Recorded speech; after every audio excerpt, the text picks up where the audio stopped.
Hello Han, welcome back. എല്ലാവർക്കും നമസ്കാരം. Middle ഈസ്റ്റിലെ പ്രശ്നങ്ങൾ ഇപ്പോഴും പ്രക്ഷുബ്ധമായിട്ടുള്ള അവസ്ഥയിൽ തന്നെ തുടരുകയാണ്. അമേരിക്കയും ഇസ്രയേലും ഇറാനെ ആക്രമിക്കുമോ ഇല്ലയോ എന്നുള്ളത് ഇപ്പോഴും നമുക്ക് തീർച്ചയായിട്ടില്ല. പണ്ട് ഇറാഖിനെ ആക്രമിച്ച പോലെ അത്ര പെട്ടെന്ന് ഇറാനെ ആക്രമിക്കുവാനും സാധിക്കത്തില്ല എന്നുള്ളൊരു തിരിച്ചറിവ് മിഡിൽ ഈസ്റ്റിലെ അമേരിക്കയ്ക്കും ഇസ്രയേലിനും മാത്രമല്ല മറ്റു പല അറബ് രാജ്യങ്ങൾക്കും അത് വ്യക്തമാണ്. അതുകൊണ്ടാണ് പണ്ട് ഇറാഖിനെ ഓപ്പറേഷൻ ഡിസേർട്ട് സ്റ്റോമിൽ ആക്രമിക്കാൻ വേണ്ടി നേറ്റോ രാജ്യങ്ങളും അറബ് റീജിയനിലുള്ള സൗദി ഉൾപ്പെടെ ഉള്ള എല്ലാ രാജ്യങ്ങളും ഒത്തൊരുമിച്ച് അണിനിരന്നപ്പോൾ ഇപ്പോൾ ഇറാനെ ആക്രമിക്കുവാൻ അങ്ങനെയൊരു കൂട്ടായ്മ നമുക്ക് ഇവിടെ കാണാൻ സാധിക്കുന്നില്ല. പൊതുവെ സൗദിയും മറ്റ് രാജ്യങ്ങളും ഒക്കെ തന്നെ അവിടെ ഒരു യുദ്ധം ഇറാനെതിരെ ഉണ്ടാകുവാനോ അല്ലെങ്കിൽ അവരുടെ എയർ ബേസ് ആയാലും അല്ലെങ്കിൽ ലാൻഡ് ബേസും ഒക്കെ തന്നെ, ലാൻഡ് ബേസ് മീൻസ് അമേരിക്കയ്ക്കും ഒക്കെ, കാരണം അമേരിക്കയുടെ ബേസുകൾ ഈ പറഞ്ഞ രാജ്യങ്ങളൊക്കെ തന്നെ ഉണ്ട്. സൗദിയിലും യു എയിലും ഖത്തറിലും ബഹ്റിനിലും ഒക്കെ തന്നെ ഉണ്ട്. മറ്റു പല രാജ്യങ്ങളിലും ഉണ്ട്. പക്ഷേ ഈ രാജ്യങ്ങൾ അവർക്ക് അപ്രൂവൽ കൊടുത്താൽ മാത്രമേ അമേരിക്കയ്ക്ക് ഈ ബേസുകൾ ഉപയോഗിച്ച് അല്ലെങ്കിൽ അവരുടെ ജിയോഗ്രഫി ഉപയോഗിച്ചുകൊണ്ട് മറ്റൊരു രാജ്യത്തെ ആക്രമിക്കാൻ സാധിക്കത്തുള്ളൂ. ഇതുവരെ ഈ പറഞ്ഞ രാജ്യങ്ങളൊന്നും തന്നെ അതിന് തയ്യാറായിട്ടില്ല. അല്ലെങ്കിൽ അവരതിന് കൃത്യമായിട്ടുള്ള ഒരു താല്പര്യം ഇറാനെതിരെ, കാരണം നമുക്കറിയാം ഇറാന് വളരെ പവർഫുൾ ആയിട്ടുള്ളൊരു മിലിറ്ററി റോക്കറ്റ് ഫോഴ്സ് ഉണ്ട്. ഇറാന് കൂടുതൽ ഡാമേജ് ഇറാനെ തോൽപ്പിക്കുവാൻ അല്ലെങ്കിൽ അവിടുത്തെ ഭരണമാറ്റമൊക്കെ അവർക്ക് ഉണ്ടാക്കുവാൻ കഴിഞ്ഞേക്കാമെങ്കിലും, കാരണം യുദ്ധം തുടങ്ങിക്കഴിഞ്ഞാൽ എത്ര ദിവസത്തെ യുദ്ധം ഉണ്ടാകുമെന്നോ അല്ലെങ്കിൽ എത്ര ദിവസം നീണ്ടുപോകുമെന്നും പറയാൻ പറ്റത്തില്ല. കാരണം ഇറാനെ ആക്രമിച്ചു കഴിഞ്ഞാൽ തീർച്ചയായിട്ടും കഴിഞ്ഞ വർഷം ജൂൺ ജൂലൈ മാസത്തിൽ ഉണ്ടായതിനേക്കാൾ വളരെ ശക്തമായിട്ടുള്ള തിരിച്ചടി ഇറാന്റെ ഭാഗത്തുനിന്ന് ഇസ്രായേലിനെതിരെ പ്രത്യേകിച്ച് ഉണ്ടാകും. അതുപോലെ തന്നെ ഈ പറഞ്ഞ രാജ്യങ്ങൾക്കെതിരെ എല്ലാം തന്നെ അമേരിക്കയുടെ ബേസിനെ കേന്ദ്രീകരിച്ച് ഈ പറഞ്ഞ രാജ്യങ്ങളെല്ലാം തന്നെ ഇറാന്റെ മിസൈൽ റോക്കറ്റ് ആക്രമണങ്ങളൊക്കെ തന്നെ ഉണ്ടാകും എന്നുള്ള കാര്യത്തിൽ വളരെ എന്നുള്ള കാര്യം വളരെ സ്പഷ്ടമാണ്. കഴിഞ്ഞ യുദ്ധത്തിൽ ഇസ്രായേലും ഇറാനും തമ്മിൽ നടന്ന യുദ്ധത്തിൽ ഈ പറഞ്ഞ റോക്കറ്റ് ഫോഴ്സിന്റെ വളരെ ചെറിയൊരു ശതമാനം മാത്രമേ അവർ ഉപയോഗിച്ചിട്ടുള്ളൂ. ഇനിയും അവരുടെ അതിനേക്കാളിൽ പ്രഹരശേഷിയുള്ള വളരെ മാരകമായിട്ടുള്ള സൂപ്പർസോണിക് മിസൈൽസും ഹൈപ്പർസോണിക് മിസൈൽസും ഒക്കെ തന്നെ, ബാലിസ്റ്റിക് മിസൈൽസും ഒക്കെ തന്നെ വളരെയധികം ശേഖരമുള്ള രാജ്യമാണ് ഇറാന്.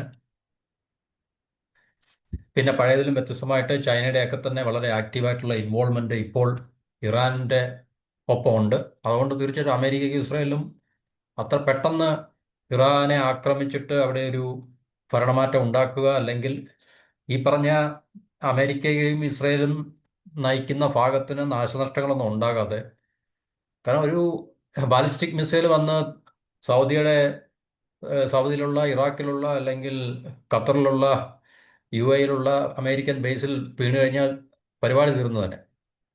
കാരണം യുദ്ധമാകുമ്പോൾ തീർച്ചയായിട്ടും ഇരുഭാഗങ്ങൾക്കും നാശനഷ്ടങ്ങൾ ഉണ്ടാകും. പിന്നെ അൾട്ടിമേറ്റ് ആയിട്ട് ഒരു ഭാഗം ഒരുപക്ഷെ വിജയിക്കുമായിരിക്കാം. എന്നിരുന്നാൽ തന്നെയും ഇറാഖ് പോലുള്ള രാജ്യമല്ല ഇറാൻ എന്നുള്ള ഒരു വസ്തുതയാണ് നമുക്ക് മനസ്സിലാക്കാൻ സാധിക്കുന്നത്. ഓക്കെ, അപ്പൊ എന്തുകൊണ്ടാണ് അമേരിക്കയും ഇസ്രയേലും ഇറാനെ ആക്രമിക്കുവാൻ വേണ്ടി അവര് തയ്യാറാകുന്നത്? കാരണം ഇത് നമുക്കറിയാം, ഇന്നും ഇന്നലെ തുടങ്ങിയല്ല, കഴിഞ്ഞ രണ്ട് രണ്ടര ദശാബ്ദക്കാലമായിട്ട് ഈ ഒരു പരിപാടിയിലേക്ക് എത്തിച്ചേരാൻ വേണ്ടി മിഡിൽ ഈസ്റ്റിലെ പൊളിറ്റിക്സ് അമേരിക്കയും ഇസ്രായേലും ഒക്കെ തന്നെ അതിനെ മാനിപ്പുലേറ്റ് ചെയ്തുകൊണ്ടിരിക്കുന്ന ഒരു കാഴ്ചയാണ് നമുക്ക് കാണുവാൻ സാധിക്കുന്നത്. ഇറാഖിൽ തുടങ്ങി പിന്നെ 7 രാജ്യങ്ങളെ അവർക്ക് നോക്ക് ഡൗൺ ചെയ്യാനായിരുന്നു പ്ലാന്. അതിൽ ഏറ്റവും പ്രധാനപ്പെട്ട ഒരു രാജ്യം ഇറാനായിരുന്നു. പക്ഷേ ഇറാനെതിരെ ഇതുവരെ അവർ വിചാരിച്ച രീതിയിലുള്ള പരിപാടികൾ അല്ലെങ്കിൽ ഈ പറഞ്ഞ യുദ്ധങ്ങൾ നടത്തി അവിടുത്തെ ഭരണകൂടത്തെ മാറ്റുവാനോ അല്ലെങ്കിൽ ഇറാനെ ഇസ്രായേലിന്റെ അമേരിക്കയുടെ അധികാരപരിധിയിൽ കൊണ്ടുവരാനോ സ്വാധീനത്തിൽ കൊണ്ടുവരാനോ ഇതുവരെ സാധിച്ചില്ല എന്നുള്ളതും നമുക്ക് കാണാൻ കഴിയുന്ന ഒരു വസ്തുതയാണ്. അപ്പോൾ ഇസ്രായേലിനെ പോലെ തന്നെ അമേരിക്കയും പറയുന്നത് ഇറാൻ ന്യൂക്ലിയർ പ്രോഗ്രാമുമായിട്ട്, അതായത് ന്യൂക്ലിയർ വെപ്പൺസ് ഉണ്ടാക്കാൻ വേണ്ടി അവരുടെ ന്യൂക്ലിയർ പ്രോഗ്രാംസോടെ മുന്നോട്ട് പോകുന്നു, ന്യൂക്ലിയർ ബോംബ്സ് ഉണ്ടാക്കാൻ വേണ്ടി.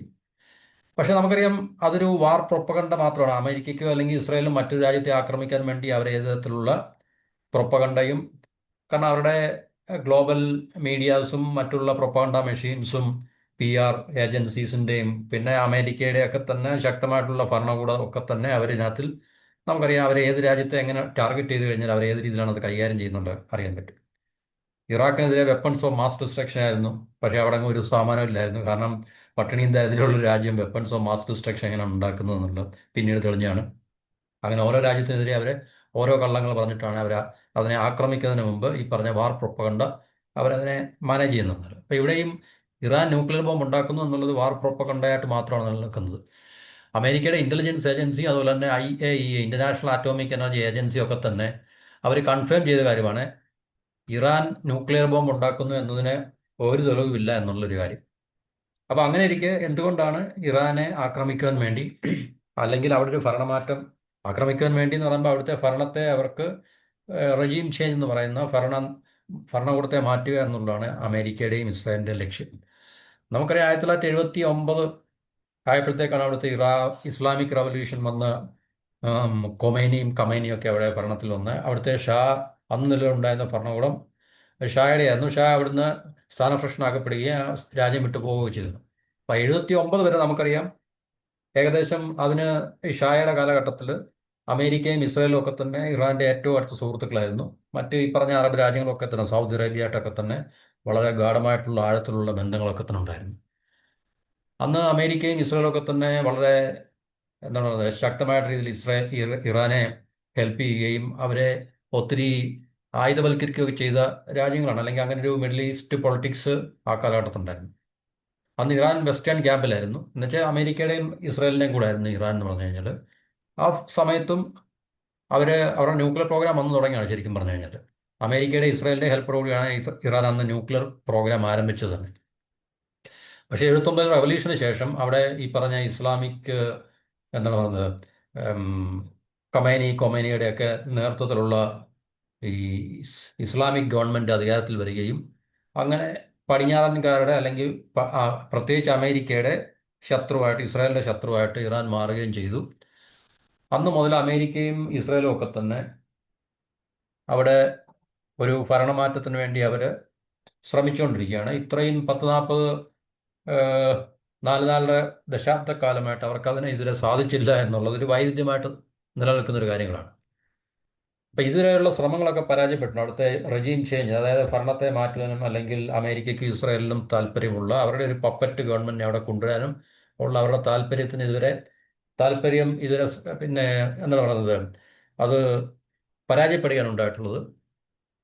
അതുകൊണ്ട് അമേരിക്കയും ഇസ്രായേലും ശ്രമിക്കുന്ന പറഞ്ഞാൽ, കാരണം അവരുടെ ലക്ഷ്യം എന്ന് പറഞ്ഞു കഴിഞ്ഞാൽ ഇസ്രായേലിനെ കൗണ്ടർ ചെയ്യാൻ അല്ലെങ്കിൽ ഇസ്രായേലിനെ ചലഞ്ച് ചെയ്യാൻ അവിടെ ഒരു ശക്തിയും അല്ലെങ്കിൽ ഒരു രാജ്യവും ഒറ്റയ്ക്കോ അല്ലെങ്കിൽ കൂട്ടായിട്ടോ അവിടെ ഉണ്ടാകരുത് എന്നുള്ളതാണ്. അപ്പം സുന്നി വിഭാഗത്തിൽ നിന്നാലും ശരി, ഷിയ വിഭാഗത്തിൽ നിന്നാലും ശരി.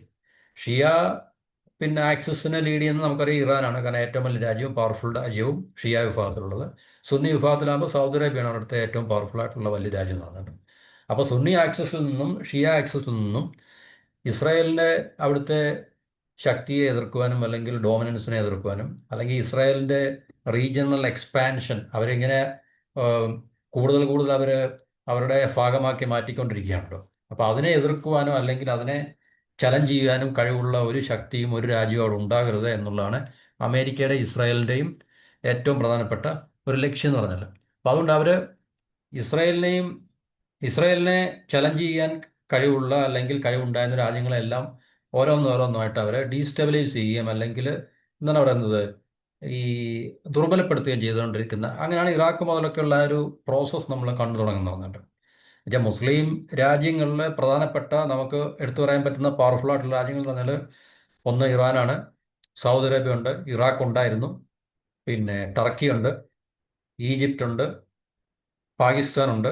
ഇതുപോലുള്ള രാജ്യങ്ങളൊക്കെ തന്നെ വളരെ പവർഫുൾ ആയിട്ടുള്ള മുസ്ലിം രാജ്യങ്ങളാണ്. ബാക്കിയുള്ള രാജ്യങ്ങളൊക്കെ ചെറുതാണ്. പിന്നെ ഇവരെ പോലെ വലിയ മിലിറ്ററി പവേഴ്സ് ഒന്നുമല്ല മറ്റുള്ള രാജ്യങ്ങളൊക്കെ തന്നെ പറയുന്നത്. അപ്പോൾ ഈ രാജ്യങ്ങളെയൊക്കെ തന്നെയാണ് അമേരിക്ക ഇസ്രായേൽ ആക്സിസ് ടാർഗറ്റ് ചെയ്യുന്നതും അല്ലെങ്കിൽ ഇനി ഭാവിയിൽ ടാർഗറ്റ് ചെയ്യപ്പെടാൻ സാധ്യതയുള്ളതാണ്. അപ്പോൾ ഓരോരോ രാജ്യങ്ങളെ ഇതുപോലെ നോക്ക് ഡൗൺ ചെയ്യുക അല്ലെങ്കിൽ ഡീസ്റ്റെബിലൈസ് ചെയ്തുകൊണ്ടിരിക്കുന്ന ഒരു പ്രോസസ്സാണ് നമുക്ക് മിഡിൽ ഈസ്റ്റ് പൊളിറ്റിക്സിൽ നമുക്ക് കാണാൻ സാധിക്കുന്നത്. അപ്പോൾ മിഡിൽ ഈസ്റ്റിലെ ഇസ്രായേലിൻ്റെയും അമേരിക്കയുടെയും, നമ്മൾ ഇസ്രായേലിനെ പറയുമ്പോൾ നമ്മൾ ഇസ്രായേലിനെ മാത്രമായിട്ട് നമ്മൾ പറയാൻ കാര്യമില്ല. കാരണം ഇസ്രായേൽ എന്ന് പറഞ്ഞു കഴിഞ്ഞാൽ അമേരിക്കയാണ്, ആംഗ്ലോ അമേരിക്കൻ എസ്റ്റാബ്ലിഷ്മെൻ്റ് ആണ്, അല്ലെങ്കിൽ ആംഗ്ലോ അമേരിക്കൻ പവറാണ് നമ്മൾ കാണുന്ന ഇസ്രായേൽ എന്ന് പറഞ്ഞു കഴിഞ്ഞാൽ. അപ്പോൾ ഇസ്രായേൽ നമ്മൾ പറയുമ്പോൾ അമേരിക്ക, ബ്രിട്ടീഷ് ഇതുപോലുള്ള ആ, പടിഞ്ഞാറൻ ആംഗ്ലോ അമേരിക്കൻ എസ്റ്റാബ്ലിഷ്മെൻ്റ് അല്ലെങ്കിൽ ആംഗ്ലോ അമേരിക്കൻ ആ ഒരു ഇമ്പീരിയൽ പവേഴ്സിൻ്റെ കാര്യമാണ് നമ്മൾ പറയുന്നത്. അപ്പോൾ അവരുടെ ലോങ് ടേം ഗോൾ അല്ലെങ്കിൽ ദീർഘകാലത്തെ അവരുടെ ലക്ഷ്യം എന്ന് പറഞ്ഞു കഴിഞ്ഞാൽ ഈ പറഞ്ഞ അറബ് മുസ്ലിം അറബ് വേൾഡിൽ മാത്രമല്ല, മുസ്ലിം വേൾഡിലെ പാകിസ്ഥാൻ ഉൾപ്പെടെ, അതുകൊണ്ടാണ് പാകിസ്ഥാനെ കൂടെ അതിനകത്ത് ഉൾപ്പെടുത്തിയിരിക്കുന്നത്. പാകിസ്ഥാൻ ഉൾപ്പെടെയുള്ള രാജ്യങ്ങൾ എന്നുവെച്ചാൽ ഈ ഇസ്രായേലിനെ ഡയറക്റ്റായിട്ടും ഇൻഡയറക്റ്റായിട്ടും ഒക്കെ ചലഞ്ച് ചെയ്യാൻ ജിയോഗ്രഫി കൊണ്ടും സൈസ് കൊണ്ടും അവരുടെ മിലിറ്ററി പവർ കൊണ്ടും ഒക്കെ തന്നെ ശക്തരായിട്ടുള്ള രാജ്യങ്ങളെ എന്ത് ചെയ്യാണ്, ഡീസ്റ്റെബിലൈസ് ചെയ്യുക, ബാൾക്കനൈസ് ചെയ്യാൻ വെട്ടിമുറിക്കുക, ഫ്രാഗ്മെന്റ് ചെയ്യുക, ചെറിയ ചെറിയ കഷ്ണങ്ങളായിട്ട് ഫ്രാഗ്മെന്റ് ചെയ്ത് കഴിഞ്ഞാൽ, അങ്ങനെയാണ് നമ്മൾ ഇസ്രായേൽ ഇപ്പം ഇറാഖിൻ്റെ അവസ്ഥ കൊണ്ടാണ് ലിബിയ, സിറിയ, ലെബനൻ, പിന്നെ യമൻ ഇതുപോലുള്ള രാജ്യങ്ങളിലൊക്കെ തന്നെ നമ്മൾ കാണുന്നത് ഈ പറഞ്ഞൊരു അമേരിക്കൻ ഇസ്രായേലി മിഡിൽ ഈസ്റ്റ് പൊളിറ്റിക്സിൻ്റെ ഒരു തുടർച്ചയായിട്ടാണ് നമ്മൾ കാണുന്നത്. അല്ല ഐസൊലേറ്റഡ് ആയിട്ടുള്ള ഈവൻസ് അല്ല ഇതൊന്നും ശരിക്കും പറഞ്ഞാൽ, ഒറ്റപ്പെട്ട സംഭവങ്ങളല്ല ഈ രാജ്യത്ത് നടക്കുന്നതെന്ന് പറഞ്ഞു കഴിഞ്ഞാൽ. അപ്പോൾ ഇപ്പോഴേ ഈ പറഞ്ഞ ഗാസയിൽ ഉള്ള അവരുടെ അല്ലെങ്കിൽ പാലസ്തീന് നേരെ അവർ നടത്തുന്ന ആക്രമണങ്ങളൊക്കെ തന്നെ ഇസ്രായേൽ നടത്തുന്നത്, അത് നമുക്ക് ഈ പറഞ്ഞ അവരുടെ ലാർജർ പൊളിറ്റിക്സുമായിട്ട് നമുക്ക് ബന്ധപ്പെടുത്തി കാണാൻ സാധിക്കും. അല്ല അവരെ ഹമാസ് ഒക്ടോബർ 7-ന് ഇസ്രായേലിനെ ആക്രമിച്ചത് കൊണ്ട് ഇസ്രായേൽ ഈ പാലസ്തീനിലെ ഗാസയിൽ ഈ പറഞ്ഞ ബോംബിങ്ങും അല്ലെങ്കിൽ മറ്റു രീതിയിലുള്ള മിലിറ്ററി അറ്റാക്കും നടത്തുകയല്ല ശരിക്കും പറഞ്ഞത്. അവരുടെ മിഡിൽ ഈസ്റ്റ് പൊളിറ്റിക്സ് എന്ന് പറയുന്ന ഗ്രേറ്റർ ഇസ്രായേൽ എന്ന് പറയുന്ന അവരുടെ വലിയ ലക്ഷ്യത്തിലേക്കുള്ള ഓരോ സ്റ്റെപ്പ് ബൈ സ്റ്റെപ്പ് ആയിട്ടുള്ള പ്രോസസ്സാണ് ഇത് ശരിക്കും പറഞ്ഞു കഴിഞ്ഞാൽ. അപ്പോൾ അങ്ങനെ ഓരോ രാജ്യത്തെയും ഫ്രാഗ്മെന്റ് ചെയ്യുക, അല്ലെങ്കിൽ ചെറിയ ചെറിയ കഷ്ണങ്ങളാക്കി മാറ്റുക. അത് ഈ സുന്നി ഷിയ ഡിവൈഡ് ഏറ്റവും പ്രധാനമായിട്ട് എന്നുവെച്ചാൽ ഇവരെ തമ്മിൽ അടുപ്പിക്കുക. രണ്ട്, ഇതിനകത്തിൽ പല എത്തനിക്കായിട്ടുള്ള വിഭാഗങ്ങളുണ്ട്, സുന്നി, ഷിയ, കർദ് ഇങ്ങനെയൊക്കെ പറഞ്ഞു. അപ്പോൾ ഈ ബേസിസിലെല്ലാം തന്നെ അവിടെ ചെറിയ ചെറിയ രാജ്യങ്ങളെ ഉണ്ടാക്കുക, വലിയ രാജ്യങ്ങളെ വെട്ടിമുറിച്ച്, എന്നുവെച്ചാൽ ഇസ്രായേലിനെ ചലഞ്ച് ചെയ്യാൻ കഴിയാത്ത തരത്തിലുള്ള രീതിയിൽ ഈ പറഞ്ഞ രാജ്യങ്ങളൊക്കെ, ഇറാഖായാലും ഇറാനായാലും ഈവൻ സൗദി അറേബ്യ ഒക്കെ ഭാവിയിൽ ഇസ്രായേലിൻ്റെ അമേരിക്കയുടെയും ഈ പറഞ്ഞ ഇതേ രീതിയിലുള്ള മിലിറ്ററി ഇൻ്റർവെൻഷൻ അല്ലെങ്കിൽ ഡീസ്റ്റെബിലൈസേഷന് പിന്നെ ടാർഗറ്റ് ആകാനുള്ള സാധ്യതയുണ്ട്, ടർക്കി, പാകിസ്ഥാൻ. അപ്പോൾ അതുകൊണ്ടാണ് ഈ രാജ്യങ്ങളൊക്കെ ഇപ്പം വളരെയധികം എന്താണ് പറയുന്നത്, ഹാലിളകി നടക്കുന്നത്. അവർക്കത് സെൻസ് ചെയ്യാൻ തുടങ്ങി എന്നുള്ള കാര്യം നമുക്കിപ്പോൾ മനസ്സിലായി. ഓക്കെ, അപ്പോൾ അത് അവരുടെ ലോങ് ടേം പോളിസിയാണ്.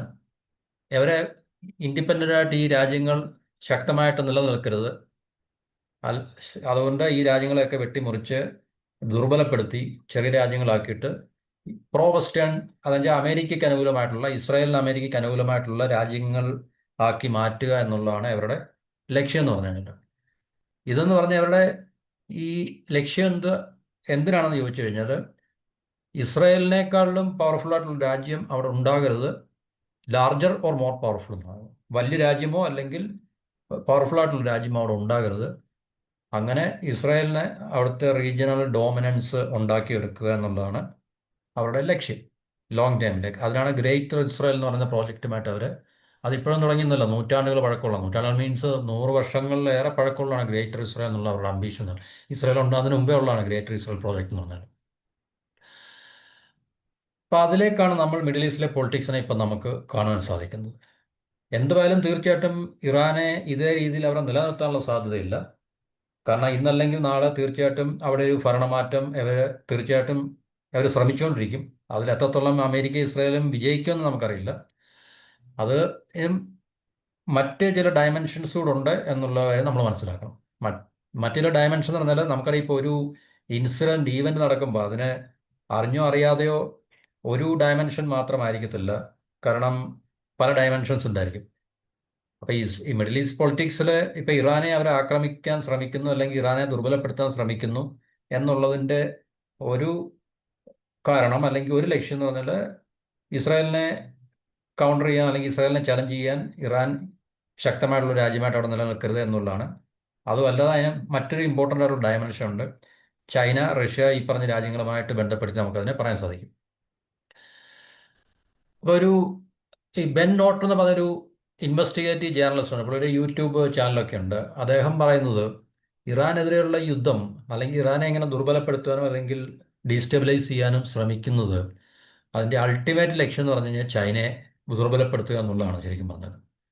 ചൈന ദുർബലപ്പെടുത്തുക എന്ന് പറഞ്ഞു കഴിഞ്ഞാൽ ചൈന ദുർബലപ്പെടുത്തിയിട്ട് അങ്ങനെ അമേരിക്കയുടെ ഗ്ലോബൽ ഹെജിമോണിയ എന്ന് വെച്ചാൽ അമേരിക്കയുടെ ലോകത്തിൻ്റെ മുകളിലുള്ള സർവാധിപത്യത്തെ നിലനിർത്തുക. അതിനുവേണ്ടി ചൈന, വളർന്നു വരുന്ന വലിയൊരു ശക്തിയായിട്ടുള്ള ചൈനയും അതുപോലെ തന്നെ റഷ്യയും ദുർബലപ്പെടുത്തി അമേരിക്കയുടെ സർവാധിപത്യത്തെ ലോകത്ത് ഒരിടത്തും ചലഞ്ച് ചെയ്യാൻ ഇതുപോലുള്ള ശക്തികൾ അല്ലെങ്കിൽ രാജ്യങ്ങൾ ഉണ്ടാകരുത് എന്നുള്ള ലക്ഷ്യത്തിലേക്കാണ് ഇറാനെ ഈ പറഞ്ഞ ആക്രമിക്കാൻ അമേരിക്ക ഇസ്രായേലിൻ്റെ ഒരു പ്രോക്സി. ആക്ച്വലി ഇസ്രായേൽ അമേരിക്കയുടെ പ്രോക്സിയാണ് ശരിക്കും പറഞ്ഞത്. നമ്മൾ നേരത്തെ പറഞ്ഞ ഇസ്രായേൽ എന്ന് പറഞ്ഞൊരു രാജ്യം, അത് മിഡിൽ ഈസ്റ്റിൽ ഉണ്ടാക്കിയെടുത്തത് ബ്രിട്ടീഷ് അമേരിക്കനാണ്.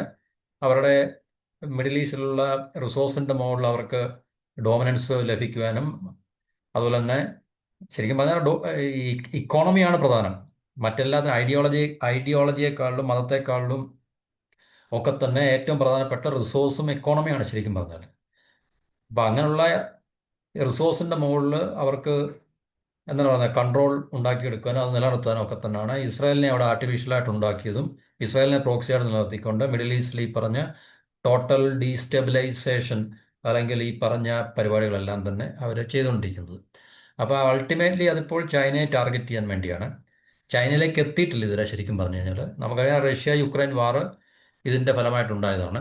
അവരുടെ ഗ്ലോബൽ ഈ പറഞ്ഞ വലിയ ഒരു എന്താ പറയുന്നത് സ്ട്രാറ്റജിയുടെ, അമേരിക്കയുടെ നേതൃത്വത്തിലുള്ള പടിഞ്ഞാറൻ രാജ്യങ്ങളുടെ ഒരു ഗ്ലോബൽ സ്ട്രാറ്റജിയുടെ ഒരു ഡയമെൻഷനാണ് റഷ്യ യുക്രൈൻ വാർ. അടുത്തതാണ് മിഡിൽ ഈസ്റ്റിലെ ഈ പറഞ്ഞ ഇപ്പം ഇസ്രായേൽ ഇറാനെതിരെ പിന്നെ തിരിഞ്ഞിരിക്കുന്നത്, അല്ലെങ്കിൽ ഇറാനെ ഡീസ്റ്റെബിലൈസ് ചെയ്യാൻ വേണ്ടി ഉള്ള പ്രക്രിയ. പിന്നെ ചൈനയ്ക്കെതിരെയുള്ള പ്രവൃത്തികൾ ഇതുവരെ തുടങ്ങിയിട്ടില്ല. നമുക്കത് ഒരുപക്ഷെ ഈ പറഞ്ഞ കാര്യങ്ങളൊക്കെ ഒന്ന് കൂൾ ഓഫ് ചെയ്യുമ്പോൾ അടുത്ത് ഒരുപക്ഷെ ചൈനയ്ക്കെതിരെ തിരിയാനുള്ള സാധ്യത, അല്ലെങ്കിൽ ചൈനയെ ഡീസ്റ്റെബിലൈസ് ചെയ്യാനുള്ള പരിപാടികൾ കൂടുതൽ ഊർജിതമായിട്ട് അമേരിക്ക ചെയ്യാൻ തുടങ്ങും എന്നാണ് നമുക്ക് പ്രതീക്ഷിക്കാൻ കഴിയുന്നത്. അപ്പോൾ അതുകൊണ്ടാണ് അമേരിക്ക ഇസ്രായേലിന് എല്ലാവിധ സഹായങ്ങളും കൊടുക്കുന്നത്. ഇൻ്റലിജൻസ്, വെപ്പൺസ്, ട്രെയിനിങ്, ലോജിസ്റ്റിക്സ്, അതുപോലെ എല്ലാവിധ സഹായങ്ങളും, ഫണ്ട്. നമുക്കറിയാം എല്ലാ വർഷവും 3 ബില്യൺ ഡോളേഴ്സോളം അമേരിക്ക ഇസ്രായേലിന് ഹെൽപ്പ് ചെയ്യുന്നുണ്ട്. പിന്നെ അല്ലാതെ മറ്റ് ആയുധങ്ങളെല്ലാം കൊടുക്കുന്നുണ്ട്, ഇൻ്റലിജൻസ് കൊടുക്കുന്നുണ്ട്. കാരണം അമേരിക്കയുടെ ഒരു എന്താ പറയുന്നത് ഓർഗൻ പോലെ തന്നെ, ലിംബ് പോലെ തന്നെയാണ് ഇസ്രായേലോട് ആക്ട് ചെയ്യുന്നുണ്ടെന്നിട്ട്. അമേരിക്ക ഇസ്രായേലും തമ്മിൽ പ്രത്യേകിച്ച് നമുക്ക് എടുത്തു പറയത്തക്ക വ്യത്യാസങ്ങളൊന്നുമില്ല. നമുക്ക് പറയാൻ വേണ്ടി നമുക്ക് വേണമെങ്കിൽ പറയാം രണ്ട് രാജ്യങ്ങളാണെന്ന് പറയാം, അമേരിക്ക ഇസ്രായേലിനെ സപ്പോർട്ട് ചെയ്യുന്നു പറയാം. പക്ഷേ എന്തുകൊണ്ട് സപ്പോർട്ട് ചെയ്യുന്നു ചോദിച്ചു കഴിഞ്ഞാൽ ഇസ്രായേൽ അമേരിക്കയുടെ ഒരു ക്ലോണാണ് എന്ന് മാത്രം നമ്മൾ മനസ്സിലാക്കിയാൽ മതി. അപ്പോൾ ഈ പറഞ്ഞ ജേർണലിസ്റ്റ് സൈറ്റ് ചെയ്തിരിക്കുന്ന മൈക്കൽ ഫ്ലിൻ, അതായത് നേരത്തെയുള്ള അമേരിക്കയുടെ നാഷണൽ സെക്യൂരിറ്റി അഡ്വൈസർ, ഡൊണാൾഡ് ട്രംപിൻ്റെ ആദ്യത്തെ അഡ്മിനിസ്ട്രേഷനിലെ നാഷണൽ സെക്യൂരിറ്റി അഡ്വൈസറായിരുന്ന മൈക്കൽ ഫ്ലിന്നിനെ സൈറ്റ് ചെയ്തിട്ടാണ് അദ്ദേഹം പറഞ്ഞത്. അതായത് pro American regime pro American regime എന്ന് പറഞ്ഞാൽ ഇറാനിലെ കാര്യമായിരിക്കും. അമേരിക്കയ്ക്ക് അനുകൂലമായിട്ടുള്ള ഒരു ഭരണകൂടം ഇറാനിൽ വന്നു കഴിഞ്ഞാൽ അത് ചൈനയെ അണ്ടർമൈൻ ചെയ്യും. അങ്ങനെ ചൈനയ്ക്ക് തീർച്ചയായിട്ടും മിഡിൽ ഈസ്റ്റിൽ ഇപ്പോൾ പ്രത്യേകിച്ച് അവർക്കും മിഡിൽ ഈസ്റ്റിൽ ഇറാനുമായിട്ടുള്ള ബന്ധത്തിൻ്റെ ചൈനയുടെ പ്രധാന വിഷയം തന്നെ റിസോഴ്സ്, എനർജി അവിടെ നിന്ന് കൊണ്ടുപോയ ഗ്യാസും ഓയിലും കൊണ്ടുപോകുക എന്നുള്ളതാണ് ചൈനയുടെയും ലക്ഷ്യം എന്ന് പറഞ്ഞു കഴിഞ്ഞാൽ. അപ്പം അങ്ങനെ ആയിക്കഴിഞ്ഞാൽ, അത് കട്ട് ഓഫ് ആയിക്കഴിഞ്ഞാൽ ചൈനയുടെ സമ്പദ് വ്യവസ്ഥയെ അത് വളരെ അധികം പ്രതികൂലമായി ബാധിക്കുന്ന ഒരു കാര്യമാണ്. അതുതന്നെയല്ല, ചൈനയ്ക്ക് മിഡിൽ ഈസ്റ്റിൽ ഗ്രാജുവലായിട്ട് ഇപ്പോൾ അവർ ഉണ്ടാക്കിയെടുത്തുകൊണ്ടിരിക്കുന്ന ഒരു ഡോമിനൻസിനെ തീർച്ചയായിട്ടും തടയിടാനും അമേരിക്കയ്ക്കും ഇസ്രായേലിനും കഴിയും എന്നുള്ളതാണ് ലക്ഷ്യമാക്കുന്നതാണ് പറയുന്നത്. ജർമ്മനിയുടെ ഒരു പൊളിറ്റീഷ്യൻ പറയുന്നത് അവർ ഇപ്പോഴത്തെ ഈ അമേരിക്കയുടെ ഈ യുദ്ധം അല്ലെങ്കിൽ ഈ മിലിറ്ററി ആക്ഷൻ, ഇറാനെതിരെയുള്ള മിലിറ്ററി ആക്ഷൻ, അവരുടെ ബ്രോഡർ US സ്ട്രാറ്റജി ഉണ്ട്. എന്ന് വെച്ചാൽ നമ്മൾ നേരത്തെ പറഞ്ഞ, അതായത് അവരുടെ ഒരു ഗ്ലോബൽ 3 ഫ്രണ്ട് വാർ സ്ട്രാറ്റജി ഉണ്ട്. 3 യുദ്ധമുഖങ്ങൾ തുറക്കുക. ഒന്ന് റഷ്യക്കെതിരെ, ഒന്ന് ഇറാനെതിരെ, ഒന്ന് ചൈനയ്ക്കെതിരെ. അങ്ങനെ റഷ്യക്കെതിരെ യുദ്ധം തുടങ്ങി യുക്രൈനെ വെച്ചുകൊണ്ട്, അത് യൂറോപ്പിലെ ജർമ്മനിയുടെ ലീഡർഷിപ്പിലാണ് അത് ചെയ്യുന്നത്. ഇപ്പോൾ ഇസ്രായേലിനെ വെച്ചുകൊണ്ട് ഇറാനെ നിലംപരിശാക്കുക, അല്ല ഇറാനെ ഡീസ്റ്റെബിലൈസ് ചെയ്യുക എന്നുള്ള പ്രോഗ്രാം നടന്നുകൊണ്ടിരിക്കുകയാണ്. അത് കഴിഞ്ഞാൽ പിന്നെ ചൈനയാണ് ബാക്കി നിൽക്കുന്നത്. അപ്പോൾ ചൈന ഇനിയും ഈ പറഞ്ഞ അടുത്ത അമേരിക്കയുടെ ഈ പറഞ്ഞ ഡീസ്റ്റെബിലൈസേഷൻ പ്രോഗ്രാമിൻ്റെ ടാർഗറ്റ് എപ്പോഴാകും നമുക്ക് പറയാൻ പറ്റില്ല. അങ്ങനെ ചൈന നേതൃത്വം കൊടുക്കുന്ന ബ്രിക്സ് രാജ്യങ്ങളെ, അതുപോലെ ഗ്ലോബൽ സൗത്തിനെയൊക്കെ ഈ പറഞ്ഞ അവരുടെ വളർച്ചയ്ക്ക് വിഘാതം സൃഷ്ടിക്കുക, അല്ലെങ്കിൽ ലോകത്ത് അമേരിക്കയ്ക്ക് മുകളിലോ അല്ലെങ്കിൽ അമേരിക്കയ്ക്കൊപ്പമോ അവർക്ക് സ്വാധീനം ലഭിക്കാതിരിക്കുക എന്നുള്ള അമേരിക്കയുടെ ഏറ്റവും ബ്രോഡായിട്ടുള്ളൊരു, അവരുടെ ഏറ്റവും വലിയ ലക്ഷ്യത്തിൻ്റെ ഭാഗമായിട്ടാണ് ഇപ്പോൾ യുക്രൈൻ റഷ്യ വാറും. എന്നുവെച്ചാൽ റഷ്യയെ ദുർബലപ്പെടുത്തുക, പറ്റുമെങ്കിൽ റഷ്യയെയും ഫ്രാഗ്മെന്റ് ചെയ്യുക എന്നുള്ളതാണ് അവരുടെ ചിരകാലമായിട്ടുള്ള ആഗ്രഹം. അതായത് നടക്കത്തില്ല എന്ന് തോന്നുന്നു നമുക്ക്. പക്ഷെ റഷ്യ നമുക്ക് ഇപ്പം സോവിയറ്റ് യൂണിയന്റെ കൊളാപ്സിന് ശേഷമുള്ള റഷ്യയെ പോലെ ദുർബലപ്പെടുത്താൻ സാധിക്കുമായിരിക്കും. അതുപോലെ തന്നെ ഇറാനെ ദുർബലപ്പെടുത്തി കഴിഞ്ഞാൽ തീർച്ചയായിട്ടും ചൈനയ്ക്കുള്ള വലിയ സ്വാധീനം നഷ്ടപ്പെടും മിഡിൽ ഈസ്റ്റിൽ. അതുപോലെ തന്നെ ഉം, പിന്നീട് ചൈനയ്ക്കെതിരെ ഈ പറഞ്ഞ അവരുടെ ലക്ഷ്യം നീങ്ങുകയാണെങ്കിൽ ബ്രിക്സിനെ ദുർബലപ്പെടുത്താനും ബ്രിക്സിനെ അത് തീർച്ചയായിട്ടും ഫ്രാഗ്മെന്റ് ചെയ്യാനും സാധിക്കും. അങ്ങനെ അവർക്ക് അമേരിക്കയുടെ സർവാധിപത്യം ലോകത്ത് നിലനിർത്തുക എന്നുള്ളതാണ്. യൂറോപ്പിൽ നമ്മൾ പറഞ്ഞ പോലെ ജർമ്മനിയാണ് അതിൻ്റെ ലീഡിംഗ് റോള് നാറ്റോയിൽ. അത് റഷ്യക്കെതിരെയുള്ള ഈ പ്രോക്സി വാർ, ജർമ്മനിയുടെ നേതൃത്വത്തിലാണ് യുക്രൈനുള്ള എല്ലാ സർവ്വവിധ സഹായങ്ങളും നൽകുന്നത്. മിഡിൽ ഈസ്റ്റിൽ ഇസ്രായേൽ അമേരിക്കയ്ക്ക് വേണ്ടി പ്രോക്സി വാർ ഇറാനെതിരെ ചെയ്യുന്നു, അമേരിക്കയുടെ സപ്പോർട്ടോടുകൂടി. ഈസ്റ്റ് ഏഷ്യയിൽ എന്നുവെച്ചാൽ നമ്മുടെ ഈ കിഴക്കൻ ഏഷ്യയിൽ അമേരിക്ക ചൈനയെ ദുർബലപ്പെടുത്താൻ വേണ്ടി, അല്ലെങ്കിൽ ഭാവിയിൽ ചൈനയ്ക്കെതിരെ ഉണ്ടാകാൻ സാധ്യതയുള്ള ഈ പറഞ്ഞ പ്രോ പ്രോക്സി വാറിന് പ്രോക്സിയായിട്ട് നിൽക്കുന്നത് ജപ്പാൻ, തായ്വാൻ, ഫിലിപ്പീൻസ്, ഈ രാജ്യങ്ങളെയൊക്കെ തന്നെ വളരെ എന്താണ് ഇതിലേക്ക് പ്രിപ്പയർ ചെയ്തുകൊണ്ട് വരികയാണെന്നുള്ളത് നമുക്ക് പല ഈ ജിയോ പൊളിറ്റിക്കൽ ന്യൂസിൽ നിന്നും അല്ലെങ്കിൽ നമുക്ക് കാഴ്ചകളിൽ കൂടെ നമുക്ക് മനസ്സിലാക്കാൻ സാധിക്കുന്നുണ്ട്. അപ്പോൾ ഇതാണ് അമേരിക്കയുടെ ശരിക്കുള്ള ലക്ഷ്യം. അമേരിക്ക ഇസ്രായേൽ മിഡിൽ ഈസ്റ്റിൽ നടത്തുന്ന യുദ്ധത്തിൻ്റെ പ്രധാനപ്പെട്ട ലക്ഷ്യം ഇറാനെ ദുർബലപ്പെടുത്തുക എന്നുള്ളത് നമ്പർ 1 ആണ്. പക്ഷേ ആ ദുർബലപ്പെടുത്തുന്നത് അൾട്ടിമേറ്റ്ലി ചൈനയെ ടാർഗറ്റ് ചെയ്യാൻ വേണ്ടിയാണ് എന്നുള്ളതാണ് നമുക്ക് മനസ്സിലാക്കാൻ സാധിക്കുന്നത്. അല്ലാതെ ഇറാൻ ന്യൂക്ലിയർ ബോംബ് ഉണ്ടാക്കുന്നോ അല്ലെങ്കിൽ അവിടുത്തെ ഭരണകൂടം മനുഷ്യാവകാശ ലംഘനങ്ങൾ നടത്തുന്നോ അതൊന്നുമല്ല അമേരിക്കയുടെ വിഷയമാണ്. കാരണം അതൊക്കെ നമുക്കറിയാവുന്നതാണ്. അവരെല്ലാ രാജ്യങ്ങൾക്കെതിരെ ഇതൊക്കെ തന്നെയാണ്, ഈ തുറുപ്പിയൂട്ടുകളാണ് ഉപയോഗിക്കുന്നത്. രാജ്യങ്ങളെ കീഴടക്കുവാനും അതിക്രമിച്ച് ആ രാജ്യങ്ങളുടെ മുകളിൽ യുദ്ധം ചെയ്യാനും ഒക്കെ തന്നെ ഉപയോഗിക്കുന്ന തന്ത്രങ്ങൾ ഇല്ല, ദീർഘകാലമായിട്ട് അമേരിക്ക ഉപയോഗിക്കുന്ന ഇതൊക്കെ തന്നെയാണ്. ഇപ്പം ഇന്ത്യ റഷ്യയിൽ നിന്ന് എണ്ണ വാങ്ങിക്കുന്നു എന്ന പേരിലാണല്ലോ ഈ ഇന്ത്യക്കെതിരെ ഉപരോധങ്ങൾ ഏർപ്പെടുത്തിയത്. തീർച്ചയായിട്ടും എണ്ണ വാങ്ങിക്കുന്ന നല്ല പ്രശ്നം എന്നുള്ള കാര്യം നമുക്കറിയാം. കാരണം എണ്ണ വാങ്ങിക്കുന്ന രാജ്യം ത്തിനെതിരെയെല്ലാം രാജ്യങ്ങൾക്കെതിരെയെല്ലാം ഉപരോധം ഏർപ്പെടുത്തണമെങ്കിൽ തീർച്ചയായിട്ടും ടർക്കിക്കെതിരെ ഏർപ്പെടുത്തണം, ചൈനയ്ക്കെതിരെ ഏർപ്പെടുത്തണം. മറ്റ് യൂറോപ്പിലുള്ള മറ്റ് പല രാജ്യങ്ങൾ, അമേരിക്ക ഉൾപ്പെടെ റഷ്യയുമായിട്ട് കച്ചവടം ചെയ്യുന്നുണ്ട് ന്യൂക്ലിയർ മെറ്റീരിയൽസിലൊക്കെ തന്നെ. റഷ്യയായിട്ട് ഇപ്പോഴും പലതരത്തിലുള്ള കച്ചവടങ്ങൾ അല്ലെങ്കിൽ വ്യാപാരങ്ങൾ ഈ അമേരിക്കയും റഷ്യയും തമ്മിലുണ്ട്, ഇല്ലെന്ന് നമുക്ക് പറയാൻ പറ്റത്തില്ല. അപ്പം അതൊന്നുമല്ല കാരണം, തീർച്ചയായിട്ടും മറ്റു കാരണങ്ങളാണ്. അതുപോലെ തന്നെയാണ് ഈ യുദ്ധം ചെയ്യുമ്പോൾ അമേരിക്ക ഉപയോഗിക്കുന്ന അല്ലെങ്കിൽ അമേരിക്ക പൊതുവെ പറയപ്പെടുന്ന കാരണങ്ങളായിരിക്കത്തില്ല ആ രാജ്യത്തിനെതിരെ അവരുടെ ലക്ഷ്യം വെക്കുന്നത്.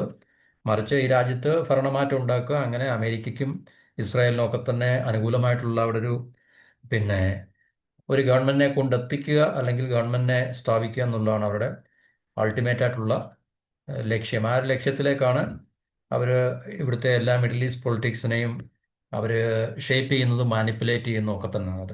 അപ്പം അതിൻ്റെ പിന്നെ ചവിട്ടുപടികളായ നമ്മൾ ഇറാഖ് മുതലുള്ള യുദ്ധങ്ങൾ ഇങ്ങോട്ട് കാണുമ്പോൾ, ഇറാഖ് മുതൽ എന്ന് പറയുമ്പോൾ തീർച്ചയായിട്ടും ഗൾഫ് വാർ നമ്മൾ പറയുന്ന പണ്ടത്തെ ഇറാഖ് വാർ കഴിഞ്ഞിട്ടുള്ള നെക്സ്റ്റ് ഫേസിലെ മിഡിൽ ഈസ്റ്റിലെ നമ്മൾ കണ്ട ജിയോ പൊളിറ്റിക്സ് എല്ലാം തന്നെ ഈ ഒരു ലക്ഷ്യത്തെ മുൻനിർത്തിക്കൊണ്ടായിരുന്നു എന്നുള്ളതാണ് നമുക്ക് മനസ്സിലാക്കാൻ സാധിക്കും. അപ്പോൾ ഇത്രയാണ് നമുക്ക് ഈ ടോപ്പിക്കിനെ കുറിച്ച് ഇപ്പോൾ ഷെയർ ചെയ്യാനുള്ളത്. അടുത്ത ടോപ്പിക്കുമായിട്ട് അടുത്ത വീഡിയോയിൽ എല്ലാവർക്കും നന്ദി, നമസ്കാരം.